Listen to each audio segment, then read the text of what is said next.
મિત્રો, તમે જે આ ચેનલ જુઓ છો એ રમણીકભાઈ કોટડિયા ખેડૂત માર્ગદર્શક ચેનલ છે. આમાં જેટલી કોમેન્ટ્સ આવી છે એ કોમેન્ટ્સના જવાબ આપણે રમણીકભાઈ કોટડિયા વિડીયોની અંદર મૂકીશું. કારણ કે રમણીકભાઈ કોટડિયા ખેડૂત માર્ગદર્શકની અંદર જે ખેડૂતોના ફોન આવેલા છે એ ફોનમાંથી બીજા ભાઈઓને જાણવા જેવું હોય એવા સિલેક્ટેડ ફોન આપણે આમાં મૂકીએ છીએ. અને જે કોમેન્ટ્સમાં જવાબ આવે એ કોમેન્ટ્સના જવાબ હું આપું છું. એ બધા રમણીકભાઈ કોટડિયા વિડીયો ચેનલમાં તમને જોવા મળશે. આવા કેટલાક સેમ્પલ બતાવું છું તમને, જેથી કરીને તમને ખબર પડે કે એમાં પણ જાણવા જેવી ઘણી બધી માહિતી હોય છે. આ એક કોમેન્ટ તમે જુઓ કે દસ્તાવેજ જે છે એ કરી આપેલો છે અને પછી નામમાં જે છે એ ભૂલ છે, એ ટાઈપની કોમેન્ટ્સ છે. બીજી કોમેન્ટ તમે જુઓ તો કુવાના હક અંગેનો છે કે કુવામાં પાણીનો હક જે છે તથા લાઇટના થાંભલા અંગેની બાબત છે. તથા એના પછીની કોમેન્ટ જુઓ તો કાકા ભત્રીજાને જમીન ગિફ્ટમાં આપી શકે કે નહીં એ બાબત છે. આ સબ્જેક્ટ તમને એટલા માટે કહું છું કે તમારે એ વિડીયો ચેનલમાંથી તમને શું જાણવા મળશે એકી સાથે, એટલે કે ગાગરમાં સાગર સમાયેલો છે. થોડામાં ઘણી બધી માહિતી તમને એકી સાથે મળી જશે.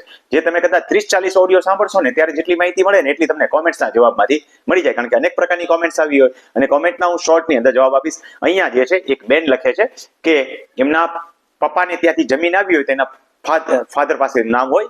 હવે એના પતિનું નામ કેવી રીતે ચડે જેથી કરીને વારસાઈ તૂટે નહીં. પેઢી આંબો જે છે એ બાબતની વાત છે. ત્રીજું આગળનું તમે જુઓ તો 7 નંબરના કાગળિયામાં ખેતરનું નામ બહુ અગત્યની વસ્તુ છે. ખેતર અને ટીપણમાં નામમાં ફરક છે તો એનો જવાબ પણ આપીશ. ખેડૂત ખાતરદાર પ્રમાણપત્રની આયુષ્ય શું, કેટલા વર્ષ સુધી ચાલે. ગણોતિયાનો હક જે છે અને એની વારસાઈ બાબતની વાત છે. એક ભાઈ વખાણ કરે છે એ બાબતની વાત છે. ત્રણે ચેનલના વિડીયો એક ભાઈએ જોયેલા છે અને એમાંથી શું જાણકારી મળી એ બાબતની વાત છે. જેઠ ગુજરી ગયા છે, પિતરાઈને વારસાઈ કેવી રીતે મળે એમાં ભાગ, એ બાબતનો જવાબ મળશે. એક નિવૃત્ત શિક્ષક છે, એ બહુ સમજવા જેવો છે, એ પણ આપણે વિડીયોની અંદર સમજશું. તો આવી બધી ઘણી બધી અવનવી બાબતો છે જે તમને એમાંથી જોવા અને જાણવા મળશે. ખેતરના નકશા બાબતની વાત છે. ફ્રોડ અંગેની વાત છે. એક ભાઈએ બીજા ભાઈને અજાણતા બોગસ સહીઓ કરીને જમીન પડાવી પાડી છે. એક ભાઈનો સરસ જવાબ છે એ હું તમને એમાં આપીશ કે દાદાએ જમીન આપી અને વારસદાર બનાવ્યો, એના છોકરા કોઈ બી કારણોસર વારસાઈ મટી ગઈ છે તો એના નામે કેવી રીતે જમીન લઈ જવી.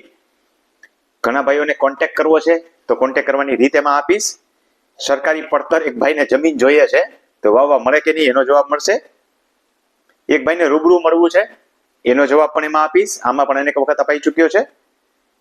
આંબાના બગીચા વચ્ચે ઢાલણના રસ્તાનો પ્રશ્ન છે. દસ્તાવેજમાં ભૂલ થઈ છે એનો સુધારો કેવી રીતે કરવો. એક ભાઈ મોબાઈલ નંબર અને નામ માંગે છે એનો પણ જવાબ એમાં આપીશ.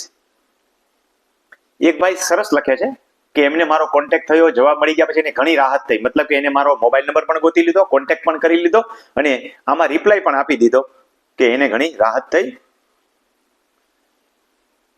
બીજા ભાઈ લખે છે કે મને નંબર મળતો નથી. એની નીચે એક ભાઈ બીજા કોમેન્ટ્સમાં લખે છે કે ભાઈ મને નંબર મળી ગયો. એટલે 800 માણસોને ક્યાંયથી મળતું નથી એનો મતલબ એ થયો કે એને ઓડિયો જોતા નથી. ટોચ મર્યાદા ધારાની જમીન પાછી મળે કે નહીં એ અંગેનો પ્રશ્ન છે.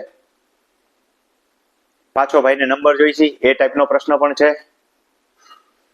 બફર ઝોનની જમીન બહુ અગત્યની વિષય છે, એ બાબતે આપણે ચર્ચા કરીશું કે પરત મળે કે નહીં. કોર્ટ કેસ ચાલે છે, જીતી ગયા કે નહીં એ બાબતનો પ્રશ્ન છે. આવા અનેક પ્રશ્નોના જવાબ આપણે એમાં આપીશું.